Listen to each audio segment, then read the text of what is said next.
జీవితాన్ని జీవించడానికి ఈ లోకానికి వచ్చాం. ఈ లోకంలో మనము నిత్యత్వానికి కావలసినటువంటి సిద్ధపాటును కలిగి ఉండాలి. దేనికి అంటే నిత్యత్వానికి. ఈ లోకం విడిచిపెట్టడం ఖాయం. ఒక ఆయన ఇలా అన్నాడు, సావు ఖాయమా సంసారం ఖాయమా అంటే సావే ఖాయం అన్నాడు. కాబట్టి మనము చనిపోవడం అనేది గ్యారెంటీ. ఏ రూపంలో అయినా ఏదో ఒక రోజు ఈ లోకంలో ఉన్న ప్రతి వారు కూడా ఏదో ఒక రోజు ఈ లోకాన్ని విడిచి వెళ్ళాలి. అయితే ప్రియులారా, వెళుతున్న మనం ఎక్కడికి వెళుతున్నామన్న విషయాన్ని మనం గమనించాలి. మనము ఈ లోకాన్ని విడిచి వెళ్ళేటప్పుడు ఏమీ తీసుకొని వెళ్ళం. ఇక్కడికి ఏమి తీసుకొని రాలేదు, ఏమీ తీసుకొని వెళ్ళం. అయితే మానవుని పుట్టుక పాపంలోనే ప్రారంభమవుతుంది. మానవుడు పుట్టడము పాపంలో ప్రారంభమవుతుంది. ఒక మహారాజు ఇలా అన్నాడు. ఆయన భక్తి కలిగినటువంటి వాడు, దేవునికి ఇష్టడైనటువంటి ఒక వ్యక్తి ఇలా అన్నాడు, పాపంలోనే నా తల్లి నన్ను గర్భం ధరించెను అన్నాడు. మన పుట్టుక పాపమైతే జన్మ పాపం, జీవిత పాపం, జన్మ కర్మల పాపమాన్ని మానవుడు అనుభవిస్తూ ఉన్నాడు. అయితే ప్రియులారా, మనందరము పాపంలో జన్మించాం కాబట్టి పాపులైన మానవులకు పరలోకం లేదు. ఒక భక్తుడు ఇలా రాశాడు, పాపులకు చోటు లేదు పరలోకమునందు, అందుకే మార్పు చెందు మరణానికి ముందు. పాపులకు చోటు లేదు పరలోకమునందు, అందుకే మార్పు చెందు మరణానికి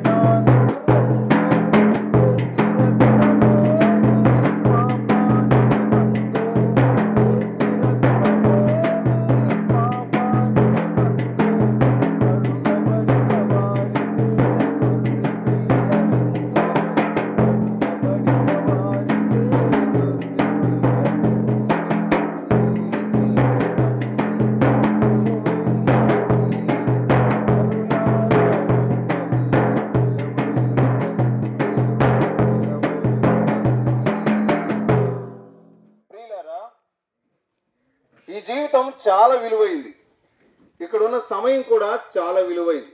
సమయాన్ని సద్వినియోగం చేసుకోక నష్టపోయేవారు చాలా మంది ఉంటారు.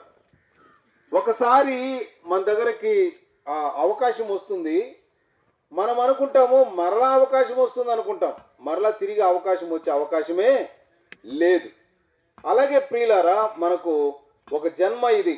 మనము చీమలుగానో, కుక్కలుగానో, నక్కలుగానో, కాకులుగానో పుట్టే క్వశ్చనే లేదు. మనుషులందరూ ఒకసారి మృతి చెందాలి, ఆ తరువాత తీర్పు జరుగునని వ్రాయబడి ఉంది. మానవుడు ఈ లోకంలో చేసినటువంటి ఆ క్రియలను బట్టి దేవుడు, ఈ సృష్టికర్త అయిన దేవుడు, దేవుడు అంటే సృష్టికర్త అని అర్థం. ఆయన నిన్ను చేసిన వాడై ఉండాలి, సృష్టిని చేసిన వాడై ఉండాలి, సూర్యచంద్ర నక్షత్రాలను చేసిన వాడై ఉండాలి. ఆయన దేవుడు. దేవుడు ఆత్మ. దేవుడు ఆత్మ అయి ఉన్నాడు ప్రియులారా. మానవుడు మరి ఈ లోకంలో దేవుని స్వరూపమందు సృజించబడితే పరమాత్ముడు దేవుడై ఉన్నాడు. ఆయన 2026 సంవత్సరాల క్రితం ఈ లోకంలో ప్రవేశించాడు. మానవుడి వలె ప్రవేశించాడు, మానవుడు లాగా. ఎలా అంటే మనం జన్మించినట్టు కాదు, ఆయన కన్య గర్భమందు ఆయన జన్మించాడు. ఏ పురుషుడు ఆ స్త్రీని కూడలేదు, ఎరుగలేదు. ఆమె మరి గర్భాన్ని ధరించింది, మనలాగా ఆయనకు జన్మనిచ్చింది. అంటే ప్రసవం ఇచ్చాడు, ఆమె ప్రసవించింది, ఆయన ఈ లోకానికి వచ్చాడు. ఆయన స్త్రీయందు పుట్టి అని వ్రాయబడి ఉంది. ఆయన పుట్టాడు. ఎందుకు పుట్టాడంటే ఆయన జన్మలో పాపం లేదు, జీవితంలో పాపం లేదు. మన జన్మలో పాపం ఉంది, జీవితంలో పాపం ఉంది. పాపం ఎరుగనేటువంటి వాడు పాపి స్థానంలో శిక్ష అనుభవించాడు. ఎవరి స్థానంలో అంటే పాపి స్థానంలో. ఒక మాట ఇలా రాయబడి ఉంది ప్రియులారా, మరి ఏ భేదము లేదు, అందరూ పాపం చేశారు, మానవులందరూ పాపం చేశారు. కాబట్టి మానవులందరూ మరణానికి వారసులై ఉన్నారు.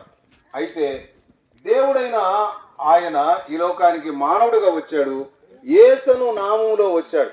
యేసు అంటే రక్షకుడు, తన ప్రజలను ఆయనే రక్షించును గనుక యేసు అని ఆయనకి పేరు పెట్టబడింది. యేసు అంటే రక్షకుడు. తన ప్రజల పాపములను ఆయనే క్షమించేవాడు, రక్షించేవాడు.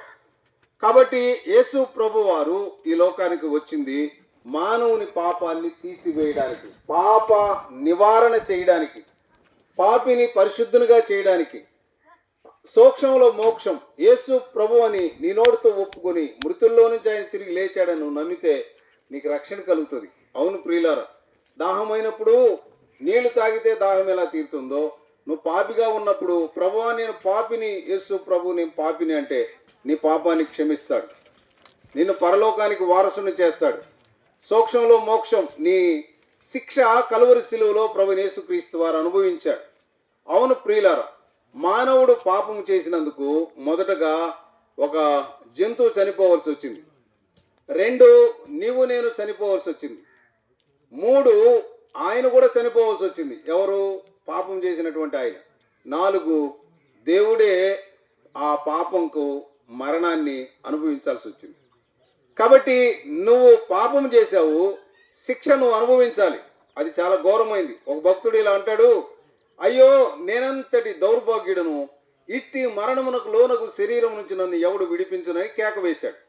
ఒక ఆయన అన్నాడు, నా దోష శిక్ష నేను భరించలేనంత గొప్పది అన్నాడు. మనం భరించలేం ప్రియులారా. మరి ఏం చేసినా ఈ పాపం పోదు. ఎడ్ల రక్తము మేకల రక్తం పాపాన్ని తీసివేయట అసాధ్యం. అందుకే దైవ నరుడుగా ఆయన ఈ లోకానికి వచ్చి నీ శిక్షను భరించి తన రక్తాన్ని ఒలికించాడు. యేసు రక్తము ప్రతి పాపము నుంచి మనలను పవిత్రులుగా చేస్తుంది. అవును, నీ పాపం పోవాలంటే రక్తం అవసరం. ఏ రక్తం అంటే ఆ రక్తము ఉపయోగపడదు. మానవునికి అనారోగ్యం వచ్చినప్పుడు కూడా మానవునికి రక్తం అవసరం. అయితే ఏ రక్తం అంటే ఆ రక్తం ఎక్కించడానికి వీలు లేదు ప్రియుల. అయితే ప్రభువైన యేసుక్రీస్తు వారు నిన్ను ప్రేమతో ఆహ్వానిస్తున్నాడు. ఆయన రక్తముతో నిన్ను కడగడానికి ఆయన ఆహ్వానిస్తున్నాడు. మనం చేయాల్సింది ఏంటంటే, యేసు ప్రభుని గురించి ఒక మాట ఇలా ఉంది, పాపులను రక్షించడానికి యేసుక్రీస్తు లోకానికి వచ్చాడని రాయబడింది. కాబట్టి నేను రక్షించడానికి వచ్చాడు, నిన్ను శిక్షించడానికి రాలేదు. శిక్ష ఆయన అనుభవించి నిన్ను రక్షించడానికి నిన్ను ప్రేమతో పిలుస్తున్నాడు. కాబట్టి ఇదే మిక్కిలి అనుకూలమైన సమయం, ఇదే రక్షణ దినం. ఇంత గొప్ప రక్షణను నిర్లక్ష్యం చేసిన ఎడల ఎలాగూ తప్పించుకుందాం అగ్నిగుండం. అవును ప్రియులారా, అగ్ని ఆరని పురుగు చావని యుగ యుగాలు వేదన అనుభవించే స్థలాన్ని తప్పించడానికే యేసు ప్రభువారు ఆలోచనిచ్చి మీ గ్రామానికి మనం పంపించాడు. మా సోదరులు చిన్న పుస్తకాలు, పత్రికలు, గ్రంథము ఉచితంగా ఇస్తున్నారు. తీసుకోండి, చదవండి. ప్రభు మిమ్మల్ని